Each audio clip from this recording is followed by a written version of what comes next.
Hello students, welcome to our channel Aha Zindagi seated point.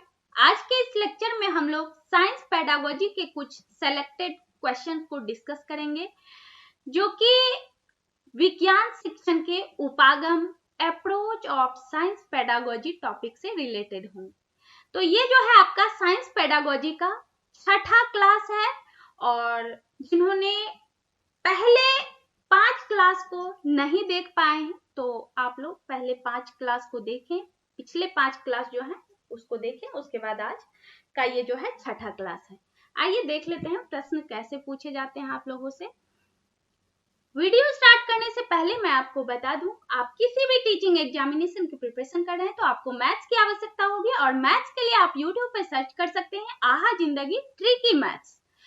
तो इस channel का लिंक जो है डिस्क्रिप्शन बॉक्स में भी आपको मिल जाएंगे और वहां से आप लिंक को क्लिक करके और चैनल को सब्सक्राइब कर सकते हैं। उस चैनल पर आपको सारे टॉपिक जो है टॉपिक वाइज कवर किए गए हैं, साथ ही आपको प्रीवियस ईयर क्वेश्चन जो होते हैं सीटेट के, सारे सीटेट के क्वेश्चन जो हैं सॉल्व किए गए हैं। तो आप लोग जिनको जरूरत हो आप लोग वहां से लाभ उठा सकते हैं। आइए प्रश्न देख लेते हैं। देखिए प्रश्न जो है, पहला प्रश्न हमारा जो है, शिक्षण के खाली स्थान के महत्व को ध्यान में रखकर ही विज्ञान की पाठ्यचर्या को एकीकृत रूप में पढ़ाने पर जोर दिया जाता रहा है। फायदों को, एकीकृत उपागम को, विभिन्न उपायों, अनुशासनिक उपागम, ये 4 ऑप्शन हैं।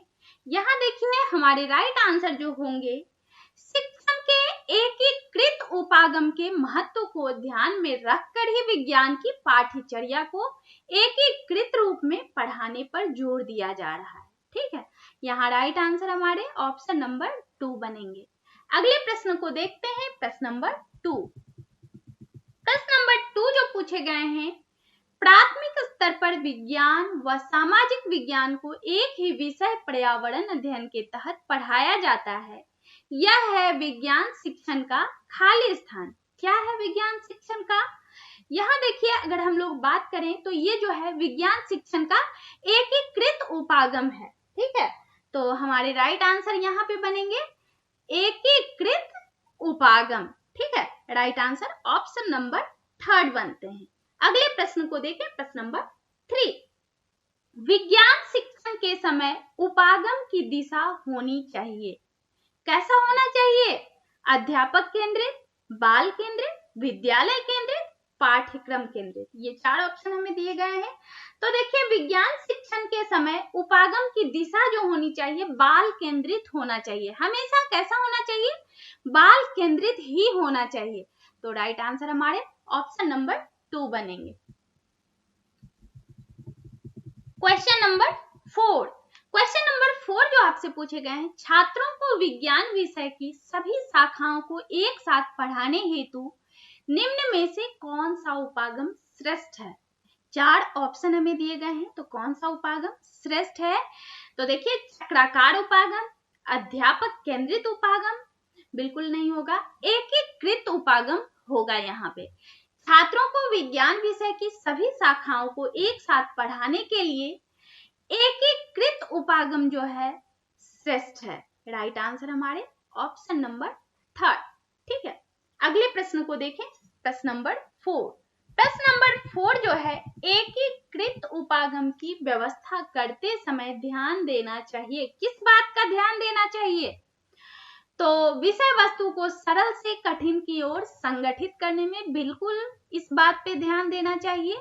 दूसरा जो है, पाठ्यक्रम की विभिन्न इकाइयों को क्रमबद्ध रूप से व्यवस्थित करना, बिल्कुल इससे भी ध्यान देना चाहिए। ठीक है, और तीसरा जो है, मंद बुद्धि एवं पिछड़े छात्रों की अधिगम गति को बढ़ाना, ये भी बात हमेशा ध्यान में रखना चाहिए एकीकृत उपागम की व्यवस्था करते समय। ठीक है, तो यहाँ राइट आंसर हमारे ऑप्शन नंबर 4 बनेंगे। उपरोक्त सभी बातों का ध्यान रखना अति आवश्यक है। ठीक है, क्वेश्चन नंबर 6 देखते हैं। अध्यापक केंद्रित उपागम की प्रमुख विशेषता नहीं है।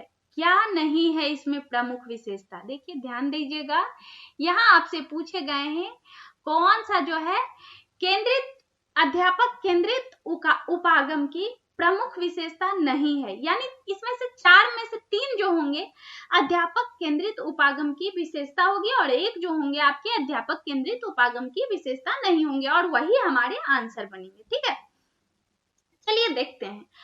पहला ऑप्शन, इसमें सूचनाओं के आदान प्रदान पर बल दिया जाता है। तो ये जो है आपका अध्यापक केंद्रित उपागम की विशेषता है, इसलिए ये आपके आंसर नहीं बनेंगे।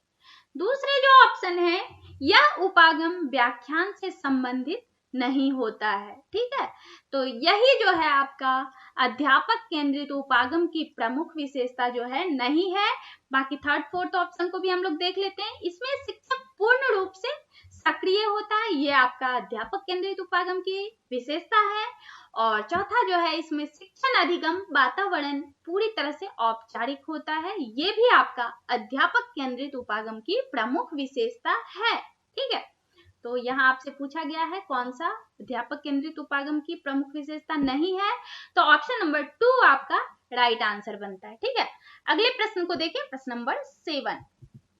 निम्नलिखित में से कौन सा कथन सत्य नहीं है पूछा गया है। 4 ऑप्शन है, चारों में एक ऐसा कथन होगा जो कि सत्य नहीं होगा, बाकी के 3 जो होंगे ऑप्शन आपके सत्य होंगे। ठीक है, चलिए देख लेते हैं। पहला जो है आपका, विज्ञान पाठ्यचर्या को प्रक्रियाओं पर ज्यादा जोर देना चाहिए, ना कि परिणामों पर। ठीक है, ये जो कथन आपके हैं सत्य है।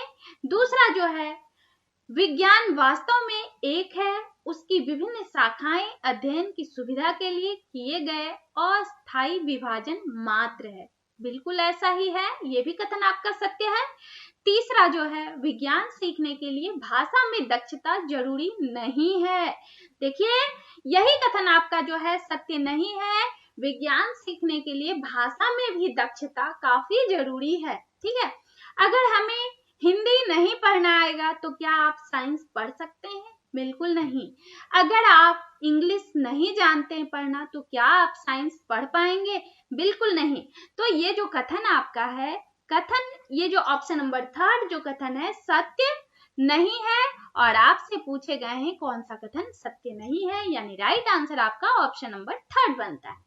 क्वेश्चन ऑप्शन नंबर 4 भी हम लोग देख लेते हैं। द्वितीय भाषा में विज्ञान पढ़ना एक और बोझ बन जाता है, खासकर प्राथमिक स्तर पर, यह भी कथन आपका सत्य है। ठीक है, अब चलिए देखते हैं क्वेश्चन नंबर 8। क्वेश्चन नंबर 8 जो आपसे पूछे गए हैं, इंक्वायरी पाठ्यचर्या किस सिद्धांत पर आधारित है? तो इंक्वायरी पाठ्यचर्या की अगर हम लोग चर्चा करें तो ये जो है आपका आगमनात्मक सिद्धांत पर आधारित है। ठीक है, तो क्या हो जाएंगे आपके राइट आंसर हमारे ऑप्शन नंबर 3 है। ठीक है, आगमनात्मक सिद्धांत पर। अगले प्रश्न को देखें, प्रश्न नंबर 9। इनमें से किस आयोग ने देश में 10+2+3 पैटर्न को लागू किया? कौन सा आयोग है जो कि 10+2+3 पैटर्न को लागू किया? ठीक है, यहां देखिए अगर हम लोग बात करें तो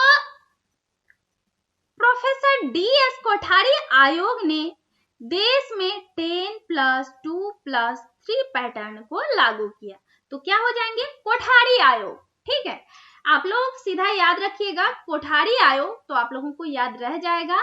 तो इसी के तहत, इसी आयोग के तहत जो है 10+2+3 पैटर्न को लागू करवाया गया था। ठीक है, राइट आंसर हमारे ऑप्शन नंबर 4 बनेंगे।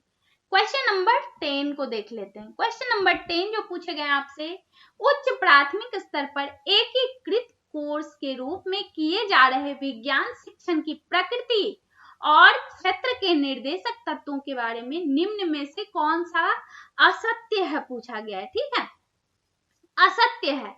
तो पहला, अगर हम लोग पहला ऑप्शन को की चर्चा करें तो पहला ऑप्शन जो है, विज्ञान वास्तव में एक है, उसकी विभिन्न शाखाएं अध्ययन की सुविधा के लिए किए गए अस्थायी विभाजन मात्र है। तो ये बिल्कुल सत्य है आपका ये जो है कथन। दूसरा ऑप्शन देखते हैं, विज्ञान पाठ्यचर्या को प्रक्रियाओं पर जोर ना देकर परिणामों पर जोर देना चाहिए। ठीक है, तीसरा जो आपका है, वैज्ञानिक सिद्धांतों की पढ़ाई का संबंध दैनिक जीवन के अनुभवों से होना चाहिए, ये भी कथन आपका बिल्कुल सत्य है। चौथा जो है, पाठ्यचर्या शिक्षण हेतु शिक्षक द्वारा विभिन्न तरीके अपनाए जाने चाहिए, ये भी आपका सत्य है। ठीक है, असत्य कौन सा है कथन? तो कथन जो आपका 2 है, ये जो है असत्य है। और यहाँ देखें, हाँ, ये कथन जो है आपका असत्य है 2।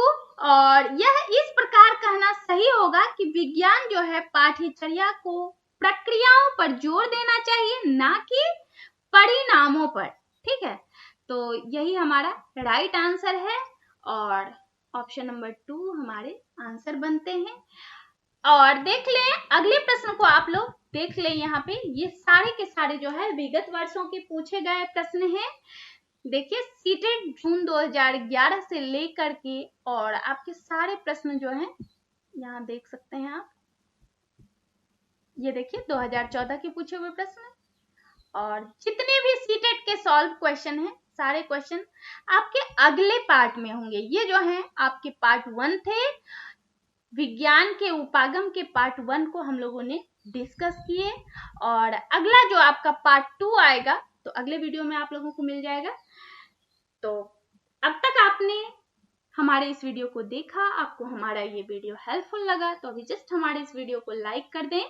आप हमारे चैनल पर नए हो, अब तक आपने हमारे चैनल को सब्सक्राइब नहीं किए हो तो अभी जस्ट हमारे चैनल आहा जिंदगी सीटेट पॉइंट चैनल को सब्सक्राइब कर लें, बेल आइकन जरूर प्रेस करें, जिससे कि आपको आने वाले वीडियो का नोटिफिकेशन आप लोगों को मिलते रहे और आप हमारे वीडियो से लाभान्वित होते रहें। अपने साथियों के साथ, दोस्तों के साथ हमारे वीडियो को ज्यादा से ज्यादा शेयर करें, जिससे आपके साथी जो कि टीचिंग एग्जामिनेशन की प्रिपरेशन कर रहे हैं वो भी हमारे वीडियो से लाभान्वित हो सके। Okay, thank you so much.